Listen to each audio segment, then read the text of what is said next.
wanted to do an episode on death, on our beliefs and fears about dying around All Souls Day, but was not able to do so. But in the same way that death comes knocking at that door at any time, we should certainly be able to talk about death at any time too. But in the last several weeks, the news has especially been thick with death, especially with the continuing tragedy in Gaza. So it might really be an opportune time to think and talk about death. Good evening. I'm John Nery and you are in the Public Square.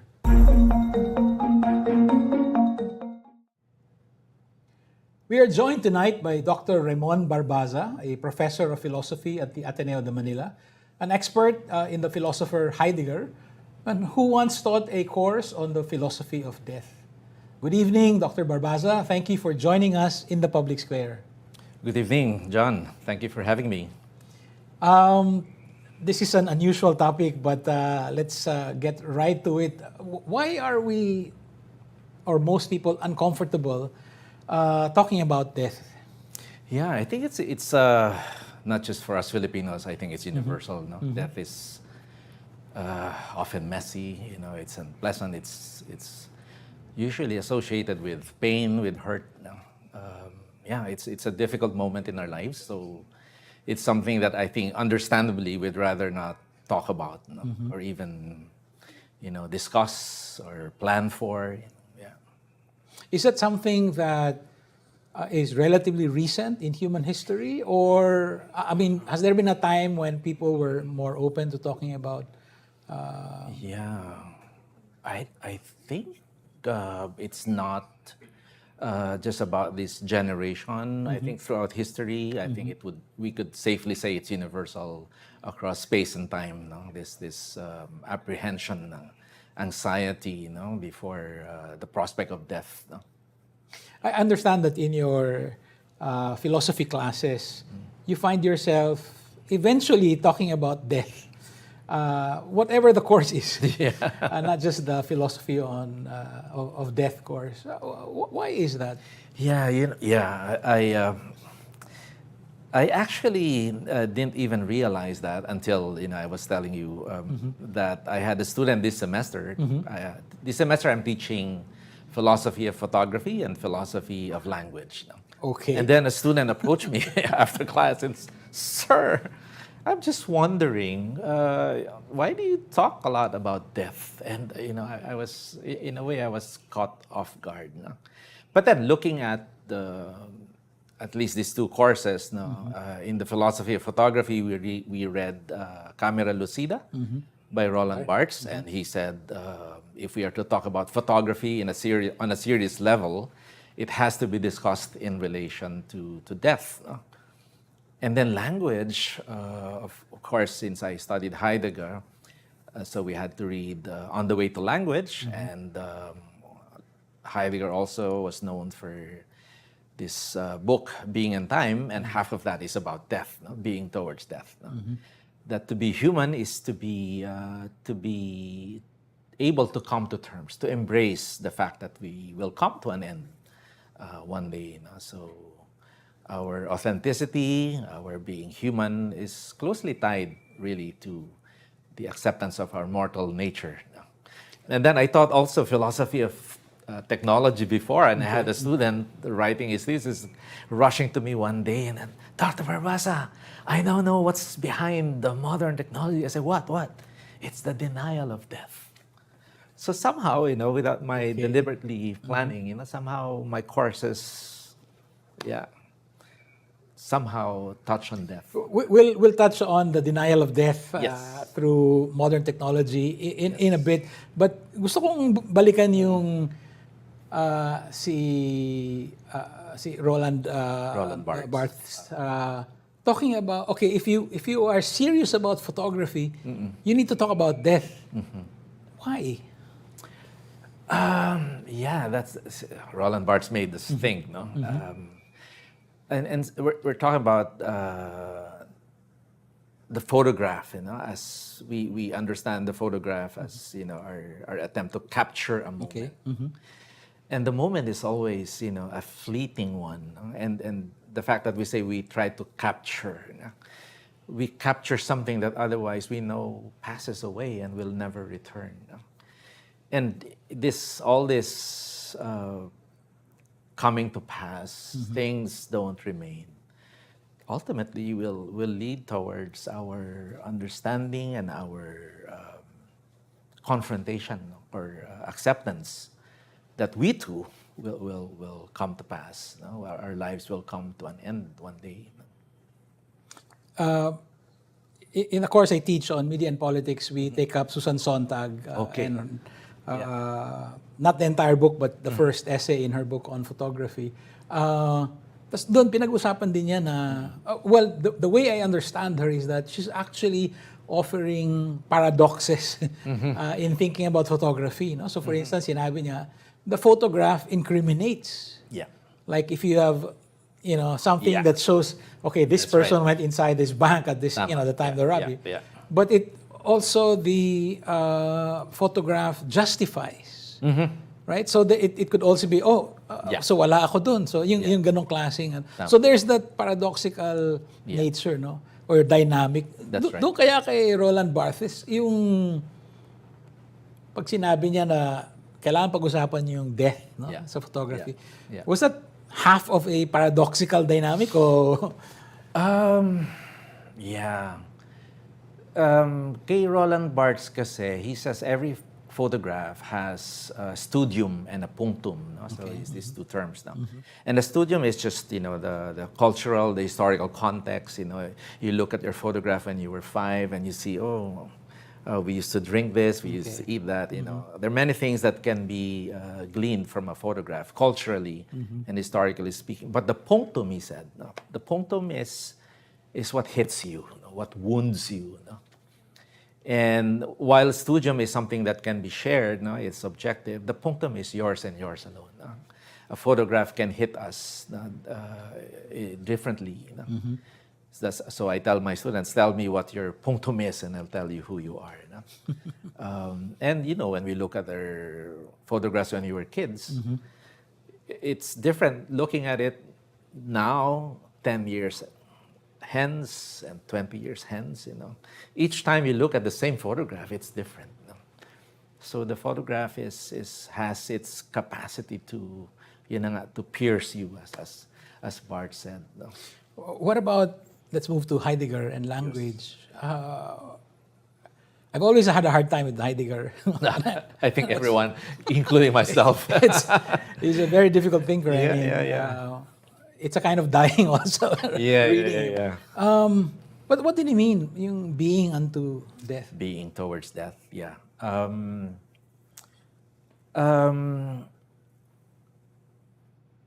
So part of our being human is a coming to terms now. Okay. With our mortal nature. And it's interesting, that we're called mortals. We don't use mortals to animals. Okay. That's why Heidegger said in Being Them, only human beings die. Animals perish, plants wilt, but only the human being has this, awareness that, we will come to an end one day. And that's why I think, of all of Shakespeare's works, it's to be or not to be that haunts us. There's something about this awareness and the difficulty of accepting our mortal nature. And apart from that, Heidegger said that, and reading Hölderlin, the poet Hölderlin, we always measure ourselves against the divine, against the mortals.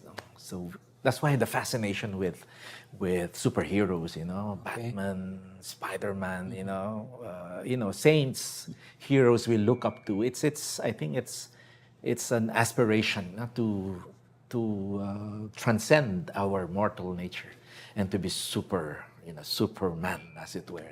Nietzsche, Übermensch. So there's Superman. the Superman, the Overman. So there's always this aspiration.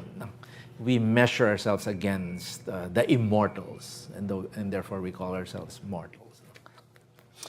I'm a journalist, so I think in terms of news, and the news Yeah. has always been about death and dying. We don't cover, for instance, every successful takeoff of an airplane.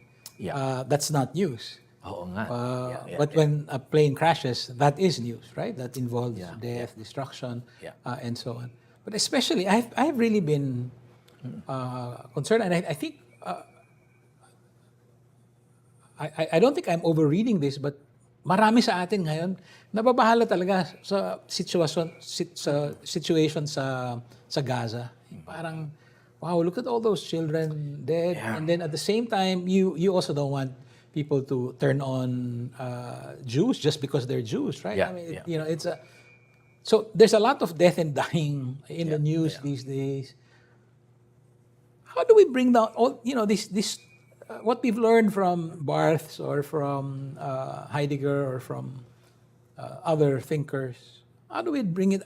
How do we make sense of the death that we see in the news, the deaths that we see in the news, philosophically? Yeah.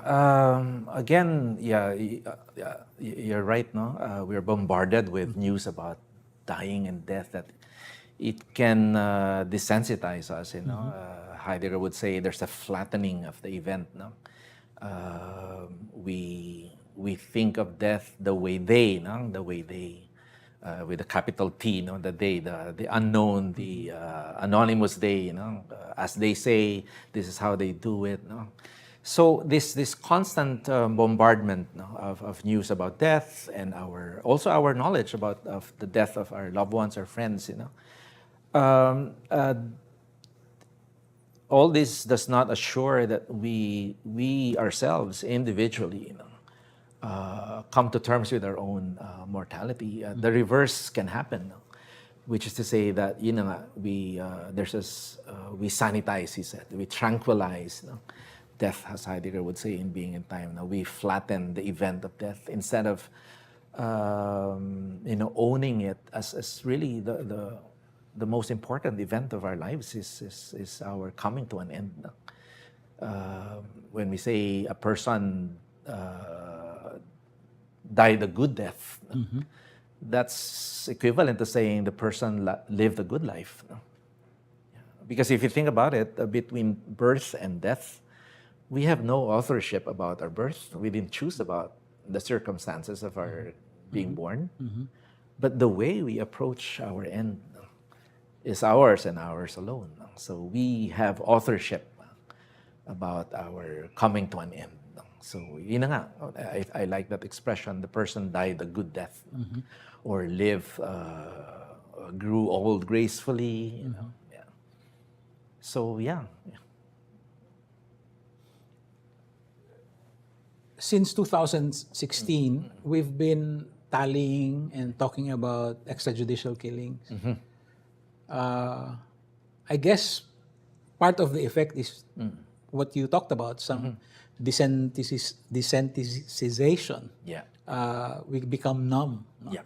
As Sontag would say about the photograph, Yeah. a part of the work of or the effect would be to anesthetize us to what's happening. Yeah.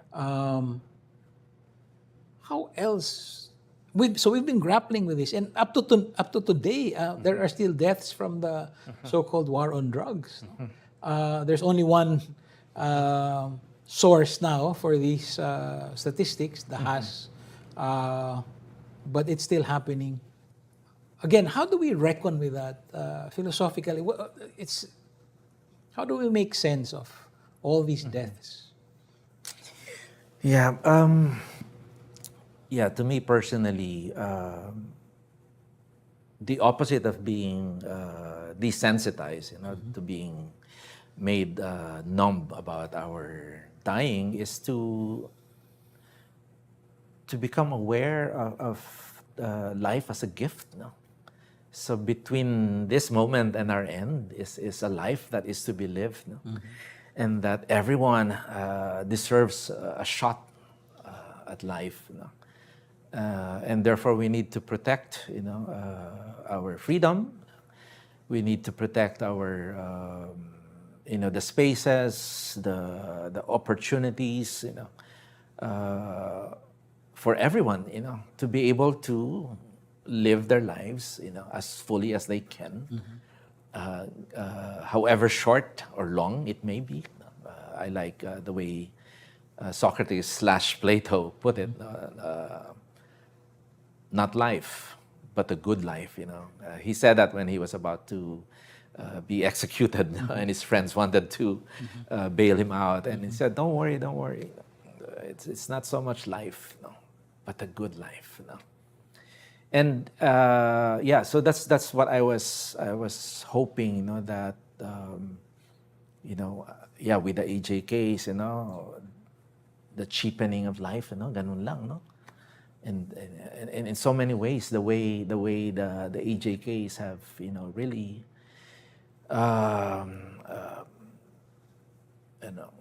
come to be an assault against our humanity, in many ways, though.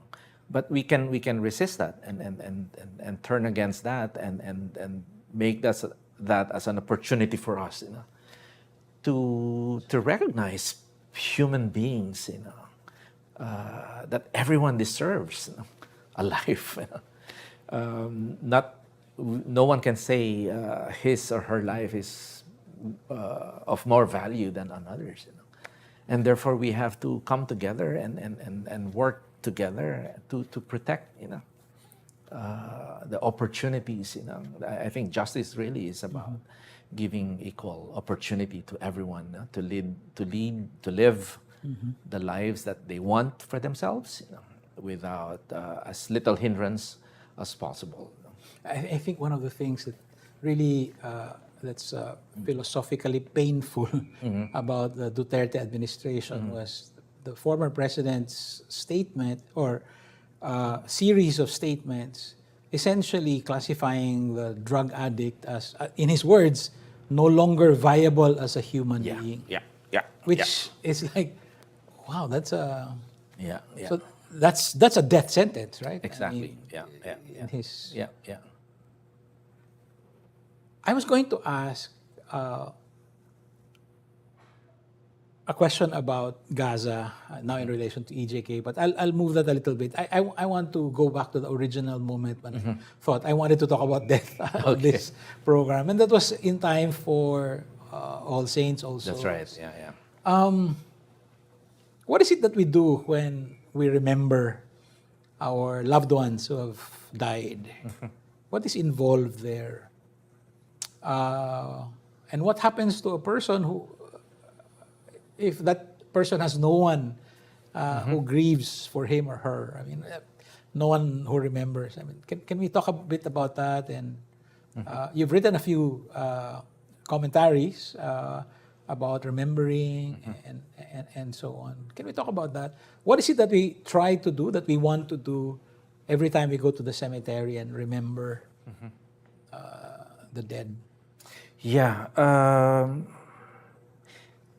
I think the yearly, the ritual of going to the cemetery or the memorial park, and families coming together and remembering the loved ones who have gone ahead of us. I think it's a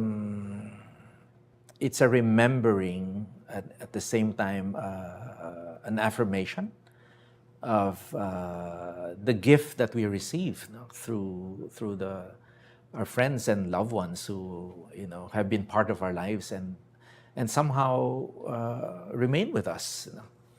So I think when we go to the cemetery or the memorial park, it's yes, on the one hand it's to remember the ones who have gone ahead of us, but it's also meant for ourselves, to make us remember and focus and become aware of what we hold dear in our lives. And certainly these people who have gone ahead of us, there's no other reason I think why we go there, but because we hold them dear. We consider them as gifts, and gifts that continue to give, despite the fact that they're no longer with us, at least physically. Is there a specifically Filipino way of understanding death? or a Filipino nuance? Yeah. Hindi ko pa nakita yan, no? I'm not sure if there's anything different from the Filipino way of looking at it, no? But I suppose our language, no? Our language can say something, no? Okay. Like tahanan, pananahan. No? So it's about resting, no? It's about coming home. Coming home. Coming yes. home. Right? And of course, there's also kapalaran, no? That, yun talaga ang nangyari, no? Kahapon, I was talking to I spent more than half a day yesterday with our tubero. Okay. Because he's our expert, no? And we drove all the way to Antipolo. He's our tubero in Quezon City, but it's hard to find one in Antipolo. So, we were driving, so we had a lot of time to talk about. And we talked about death, without really meaning to, because he knew my father-in-law, and my father-in-law passed away during the pandemic. And then he said, "Oo nga, talagang panapanahon, no?" Sabi niya, kung kahit na marami kang may pera ka, handang-handa ka, hindi mo alam, no? Sukat yan, sabi niya, sukat. No? So maybe, there is a kind of fatalism, no? in the positive sense of fate, no? That yun yung kapalaran, yun yung inihain, no? That's what's given, allotted to you, no? And I think to some extent, I can sense that, no? in the Filipinos I've talked to, and especially in the provinces. Yeah. And especially nga yung tubero, tubero namin sa Loyola Heights. Yeah. During the pandemic, something like 65,000 Filipinos died of COVID-19. And I think something like 40,000 of them were senior citizens. I mean, really, when you think about it, it's like, wow. I mean, they were the sacrificial lambs, especially in the beginning. Yeah.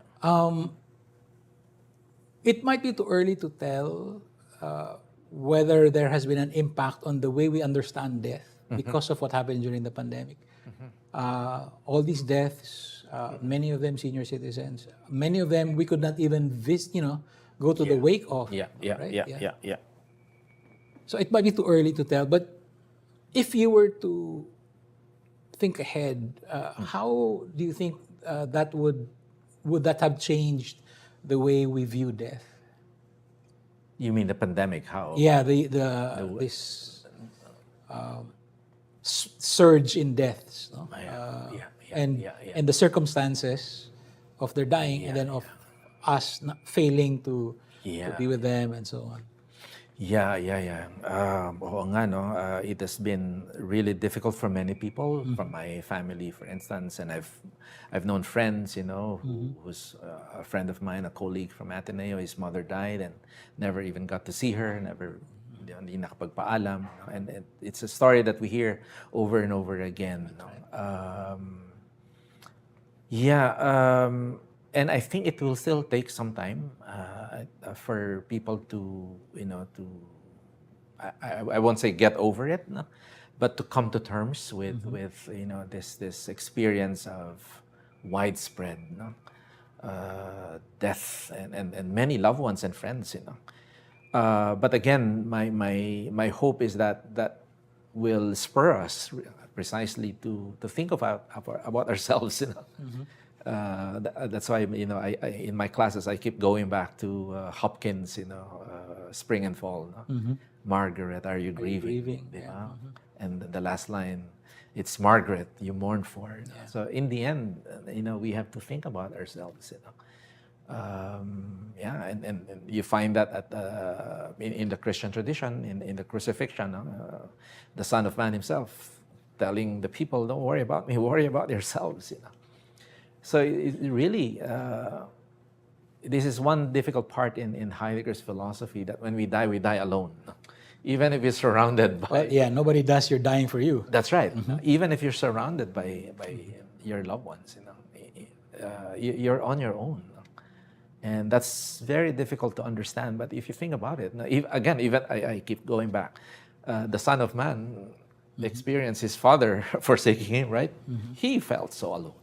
So in that sense, he lived really a human life by experiencing death as something that a forsaken, no, a forsaken, an experience of forsakenness. No? So yeah, and I remember when John Paul II was dying, his I think one his closest aide was saying at one point he said, "Oh, I had to leave him now in his room. He's in his own space, and we have to respect that. Nobody can enter that space, So it's I think it's frightening, it's understandably so, to be alone. But at the same time, that's really who we are, Nobody else can take your place. Yeah. Nobody else can live for you or die in your stead. We talked about technology, and maybe many of the new technology the technologies that we're using now are attempts to deny death. Is that in fact true? I mean, if that were true, what does that say about our civilization? I think, I owe this to my former student who's now, he's so good that Kyushu University took him. Okay. His name is Anton Sevilla, so we lost him. But it was him who I won't forget. He was rushing to me one day. Said, "Behind technology is the denial of death." And I said, "Yeah, that's really the case." If you think of technology as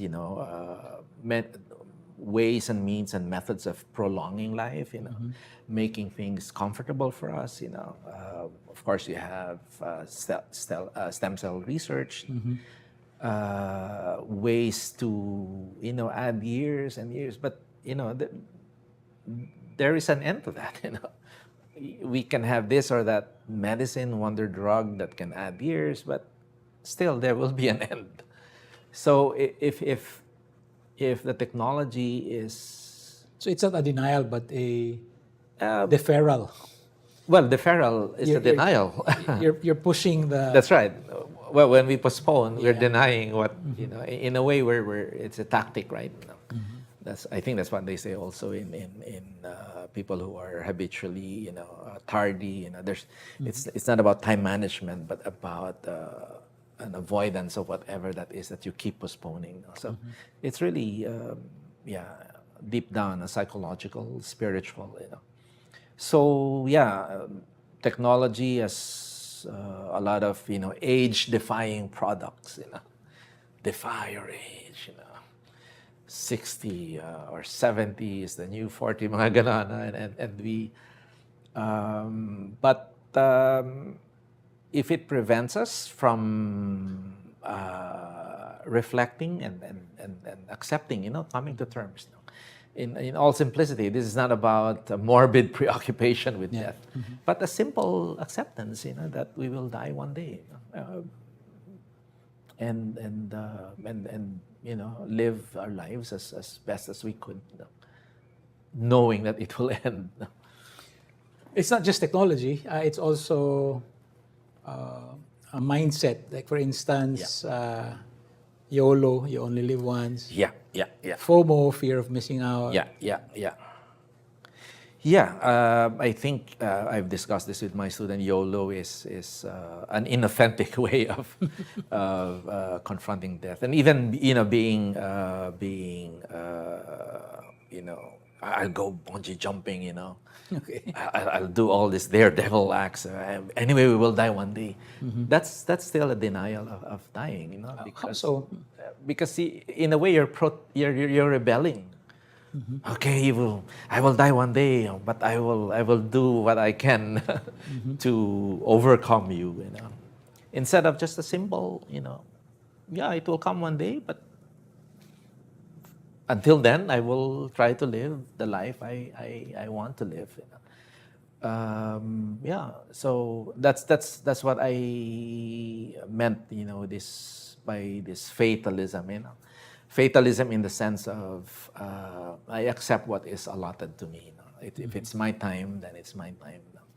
What about the role of religion in our understanding of death? I mean, like for Christians, death is supposed to have lost its sting, right? I mean, Yeah, Saint Paul and all that. yeah. I think the other religions also. What would be the role of religion? Wouldn't it be also a? Is it in fact an embrace of death, or also a denial or a deferral? Yeah, yeah. Yeah, it can be a denial of death depending on how one lives or understands one's religion. Of course, we have, religion is the opium of the masses. It also tranquilizes us in other ways, from the Marxian perspective. But and yeah, in our folk religiosity, di ba? There's also this, in a way, parang a bit of morbid preoccupation with, Okay. with With even the suffering. violence, no? And we try to even physically, literally, reenact the crucifixion and death, no? But not necessarily having to do with a simple and humble acceptance of our mortal nature. So there's an aspect of religion, I think, that actually can guide us towards the path of this human and very simple acceptance of our mortality. If you think of, I think it has to do with finitude. Kaya nga sabi nga, yung YOLO, I will do this. I need to, may bucket list. I have 10 places I need to visit. It's like a frantic way of I need to be able to do all this before before my time is up. But Why would that be inauthentic? because it's a refusal to say that we can only have so much. We cannot be in all the places that we want to be. We're limited physically. I'm here and I cannot be elsewhere. So it's about accepting my limitation, my finitude in terms of space and time. I can only do so much. And yeah. So yun nga, well, speaking of religion, give us today our daily bread. I like that time frame of daily bread. It's not weekly bread. It's not monthly bread. It's not annual bread. But we humans, we through technology, we stockpile excessively, more than what we need, because we are anxious about. But the Son of Man said, give us today our daily bread. And not only that, he said, look at the birds of the air. And when we look at the birds of the air, the lilies in the field, animals, they never are excessive. They only take what they need. And I think all this, in technology, we speak of human scale technology, appropriate technology. All of that has to do with measurement, what is appropriate to us. And it's our finitude, it's our mortal nature that is really the basis of measuring, that I will die one day. I'm not an immortal God, and therefore I don't need to accumulate, I don't need to be able to do all these things, It's enough that I am able to, walk around in my place and, relish the fruits that we have locally, Di ba? Ganun naman sa mga environmental, think locally or consume what you have and not aspire for all these things that you find elsewhere, which cost a lot to transport, right? So again, a finitude. this is heavy stuff. Yes, yes. How do you make, maybe just last two questions, how do you make talking about or preparing for a good death sexy? How do you make it like, we should do that? I mean, Yeah.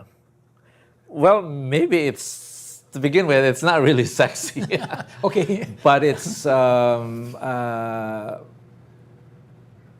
But if we're thinking of making it something that people would like to think about, is to yeah to take it from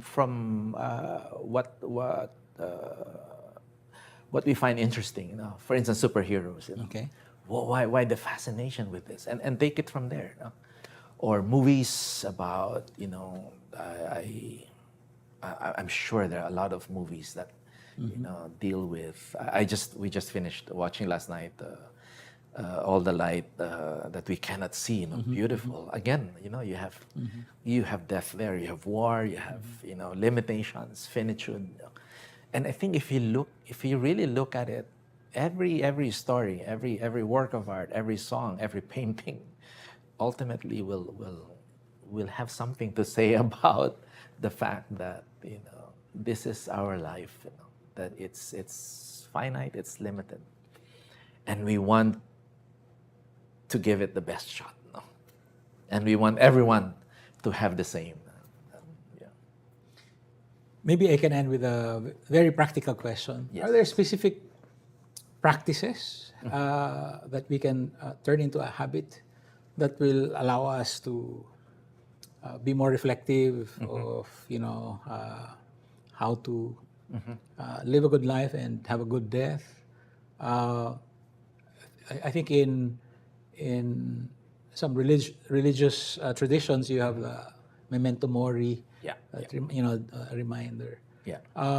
You said something about maybe thinking day to day, living day to day, making the most of that particular moment.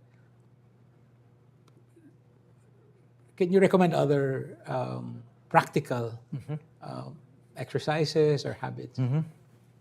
I think a very practical advice or idea that I have right now is to become aware with what we have, Okay.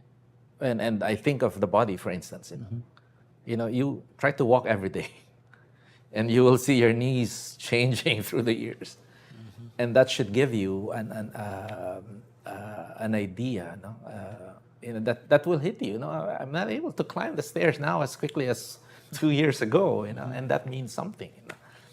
And so, just those practices of becoming aware of what I have, and not just what I have, but where I am. So if what I have, I walk instead of drive the car, when it's a walkable distance anyway. Not only do I become aware of my body, which is finite, strong, yes, but also it can break anytime. But when I do so, I become aware of my surroundings. I become aware of my tubero, for instance. I become aware of the driver who delivers, it's a Grab driver or whatever, the postman, you become aware of your place, So yun lang, I think. Start with what you have. Start with what you have. Be aware of what. Be aware, and ang grabe, you'd be amazed at what possibilities of what will be opened up to you just by being aware and with what you have and take it from there. Thank you, Dr. Remmon Barbaza of the Ateneo de Manila University. This has been an illuminating look at a subject many of us try to avoid, but the public square is tested and strengthened when even difficult subjects can be put in the spotlight. Thank you again. Thank you.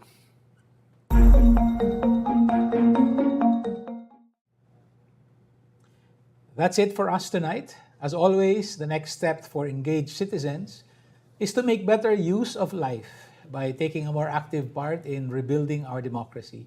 See you in the public square. This is John Nery. Thank you and good night.